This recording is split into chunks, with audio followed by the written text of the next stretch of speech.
مسئلہ صرف ان مس انڈرسٹینڈنگس کا ہے جو کہ آبویسلی پاکستانی عوام کے دماغوں میں آ چکی ہیں اور فوج کے دماغوں میں بھی آ چکی ہیں. آپ دیکھیں فوج کے جو سینئر افسران ہیں، بہت سے ہمارے قریبی ذرائع بتاتے ہیں کہ وہ بہت اس وقت انوائڈ ہے عمران خان سے اور ان کے سپورٹرز سے.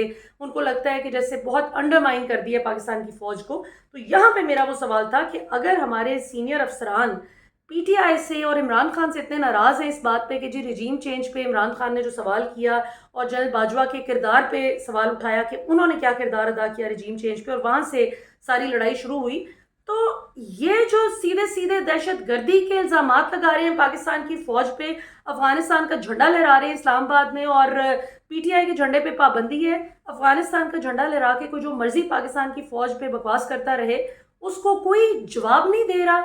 D G I S P R کی جانب سے کوئی اس پہ اسٹیٹمنٹ نہیں آ رہی سامنے.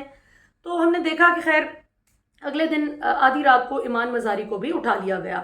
اب کسی کو اٹھا لینا یا گرفتار کر لینا تو جواب نہیں ہے. بات تو یہ ہے کہ ان کے کنسرنز سنے جائیں اور ان کو لاجک کے ساتھ مطمئن کیا جائے. یہ اصل طریقہ ہے، چاہے کوئی پی ٹی ایم کا ہے، چاہے کوئی پی ٹی آئی کا ہے، چاہے کوئی نون لیگ کا ہے، پیپلز پارٹی کا ہے. ڈائیلاگ کی فضا قائم ہونی چاہیے اور اس پہ منہ توڑ جواب دینا چاہیے جہاں پہ کوئی دہشت گردی کے الزامات لگائے پاکستان کی فوج پہ. تو یہ ابھی جو پریزیڈنٹ صاحب نے بہرحال اس پہ آج انکشاف کیا ہے وہ یہ کہ چونکہ پریزیڈنٹ علوی کی طرف سے بتایا گیا کل کہ انہوں نے سائن کر دیا ہے آفیشل سیکرٹس امینڈمنٹ بل 2023 اور پاکستان آرمی امینڈمنٹ بل 2023 پہ، چونکہ صدر پاکستان کے حوالے سے یہ بات کی جا رہی تھی کہ انہوں نے جو ہی سائن کیے ہیں ان بلز پہ تو آدھی رات کو ایمان مزاری کے خلاف جو ہے گرفتاری کی کارروائی ہو گئی ہے. علی وزیر کو بھی گرفتار کر لیا گیا. آج جب ان کو عدالت میں پیش کیا گیا تو ایمان مزاری وکٹری سائن بناتی نظر آئیں اور علی وزیر مکہ لہرا رہے تھے. تو صدر پاکستان نے آج اپنی کلیریفیکیشن ٹویٹر پہ دی اور انہوں نے ٹویٹ کیا کہ جی مجھے تو پتہ بھی نہیں کہ یہ جو دونوں آفیشل سیکرٹس امینڈمنٹ بل 2023 اور پاکستان آرمی امینڈمنٹ بل 2023 جو ہے، یہ دونوں لاز، ان سے تو میں نے اختلاف کیا تھا، میں نے تو اس پہ سائن نہیں کیے تھے، مجھے تو پتہ بھی نہیں کہ یہ کیسے قانون کی شکل اختیار کر گئے ہیں. میں نے تو اپنے عملے کو یہ کہا تھا کہ آپ ان کو، میں سائن نہیں کر رہا ان پہ، آپ ان کو واپس بھیجیں، اور 10 دن کی لمٹ ہوتی ہے قانون کے مطابق. ظاہر ہے آئین کا آرٹیکل 75 صدر صاحب کو یہ ڈسکریشن دیتا ہے کہ وہ اس پہ اپنی رائے کا اظہار کریں، اس کو اپروو کریں یا ڈکلائن کر دیں. تو کہتے ہیں کہ میں نے I turned it down without signing, میں نے کہا کہ میں سائن نہیں کرتا. میں نے اپنے عملے کو کہا کہ آپ فوری طور پر اس کو واپس کریں اور یہ 10 دن کی جو مدت ہے جو ہمارے پاس ٹائم پیریڈ ہے اس کے اندر اندر آپ نہیں کرنا ہے تاکہ ٹائم لیپس کا شکار نہ ہو جائے یہ.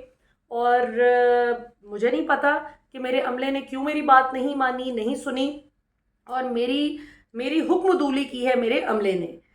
اس پہ انہوں نے کہا کہ اللہ تعالیٰ مجھے معاف کریں اور جو لوگ بھی اب اس سے متاثر ہوں گے اللہ تعالیٰ ان کے لیے بھی آسانیاں کریں، کیونکہ میرا اس میں کوئی نہیں، میں نے نہیں سائن کیے. اب اس پہ بہت سے لوگ مذاق اڑا رہے ہیں کہ یہ تو ایسی بات ہے کہ جیسے صدر پاکستان جو ہے وہ ایکسکیوز بنا رہے ہیں، وہ صرف پبلک بیک لیش سے ڈر رہے ہیں، عوام کے جو غصہ اور ریزنٹمنٹ ان کی طرف آنا تھا اس سے ڈر رہے ہیں، اس سے گھبرا کے انہوں نے اپنے عملے پہ ڈال دی ہے بات. جبکہ نون لیگی صحافی خیر سے ڈیمانڈ کر رہے ہیں کہ صدر پاکستان کو تو ریزائن کر دینا چاہیے. او بھائی، جن لوگوں نے ان کی بات نہیں مانی، جن لوگوں نے صدر پاکستان کی حکم دولی کی ہے، ان کو کیوں نہ کیفر کردار تک پہنچایا جائے.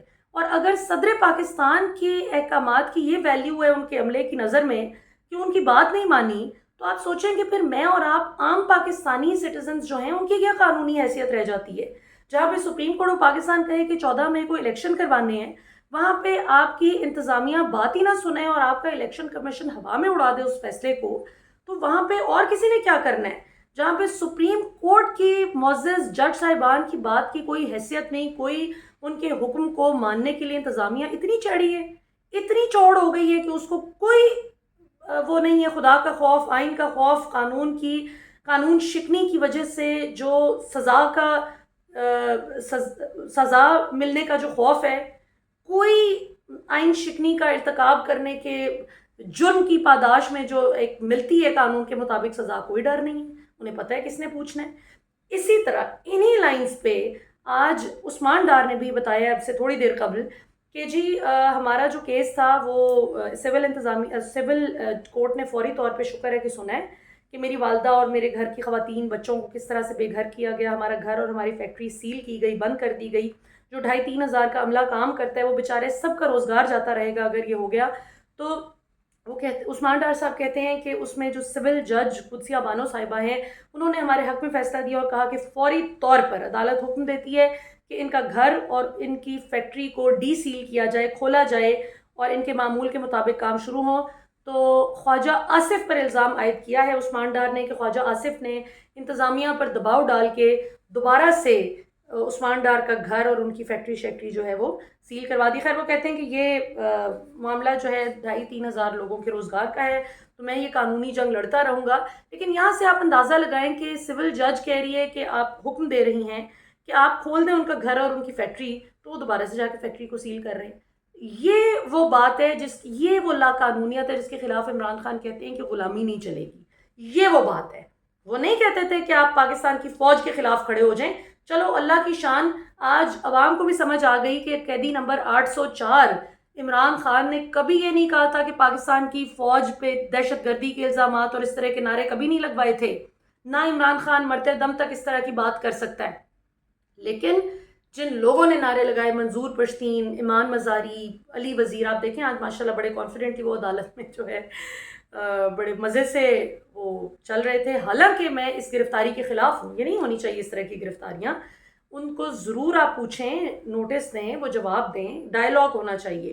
لیکن آپ اندازہ کریں کہ پاکستان کی فوج پہ دہشت گردی کے الزامات لگا کے بڑے کانفیڈنٹلی وہ وکٹری سائن بناتے اور مکہ لہراتے دونوں ماشاءاللہ سے آ رہے تھے، اور کوئی پوچھنے والا نہیں کہ جو بیچاری خواتین بچے جن پہ اتنا ظلم ہوا ہے پچھلے 16 مہینوں میں صرف عمران خان کا سپورٹر ہونے کی وجہ سے، انہوں نے تو کبھی پاکستان کی فوج کے خلاف نعرے نہیں لگائے تھے. ان کا کیا قصور ہے؟ جن کو اس طرح سے ارسلان جو 13-14 سال کا بچہ، اس کا کیا قصور تھا؟ کوئی اس کی جسٹیفیکیشن نہیں ہے جو پچھلے 16 ماہ میں عوام کے ساتھ ظلم ہوا پی ڈی ایم حکومت کے دوران. اور اب جب کہ کیئر ٹیکر گورنمنٹ ہے تو ایکسپیکٹ تو یہ کیا جا رہا تھا، اور ابھی بھی میں کہتی ہوں کہ وقت ہے، ابھی آپ آئے ہیں، آپ فوری طور پر اس ظلم کو ریورس کریں اور عوام کو ان کا حق آزادی رائے دہی دیں، وہ جس کے لیے بھی ووٹ کرنا چاہیں. الیکشن جب بھی ہو صاف شفاف طریقے سے ہو، عوام کو ان کی رائے کا اظہار کرنے دیں تاکہ ان کا ایک غصہ، ان کی فرسٹریشن ذرا باہر نکلے. اس طرح سے تو بلڈ اپ ہوتی جائے گی فرسٹریشن، اور کل کو خدا نخواستہ کو اور زیادہ بڑی ریزنٹمنٹ اگر سامنے آ گئی تو وہ اسٹیٹ کے لیے مشکلات بن جاتی ہیں. کیونکہ کبھی بھی کوئی ریاست مضبوط نہیں ہوتی جب تک عوام کی سپورٹ نہ ہو، اور عوام تب تک سیکیور اور محفوظ نہیں ہوتی جب تک ریاست اس کو ماں کی طرح اپنی پروٹیکشن میں نہ لے. تو یہ کچھ چیزیں تھیں ناظرین، کچھ تازہ ترین ڈیولپمنٹس تھیں جو میں نے سوچا کہ میں آپ کو فوری طور پہ بتاؤں کہ پریزیڈنٹ صاحب جو ہیں ان کے اس انکشاف سے اب دیکھتے ہیں کہ نظام تو اب کھل کے سامنے آ چکا ہے کہ اگر پریزیڈنٹ نے سائن نہیں کیے تو پریزیڈنٹ کے سائن پھر کس نے کیے، کیا فورج کیے گئے ان کے سگنیچرز، اور ان کے ان کے عملے میں موجود جن لوگوں نے ان کی حکم عدولی کی، ان کی بات نہیں مانی، ان کے حکم کے خلاف جا کے ایک حرکت کی ہے، کیا ان کا احتساب ہوگا؟ قانون اس حوالے سے کیا کہتا ہے، آئین کیا کہتا ہے؟ یہ تو میرا خیال ہے ایک ویسے بڑی انپریسیڈنٹڈ چیز ہے. اس پہ عمران خان مخالفین تو اوبویسلی بڑی تنقید کر رہے ہیں. ان کا تو کام ہی ایک ہے کہ کیوں صدر پاکستان نے ٹویٹر پہ بات کی، کیوں اس بات کو ایکسپوز کیا ہے، کوئی سینکٹیٹی بھی ہوتی ہے آفس کی. تو جناب سینکٹیٹی تو ان کے آفس کی تباہ ہوئی نا جب انہوں نے سائن ہی نہیں کیے، اور ان کی مرضی کے بغیر ہی ایک اپروول میں چلی گئی یہ چیز.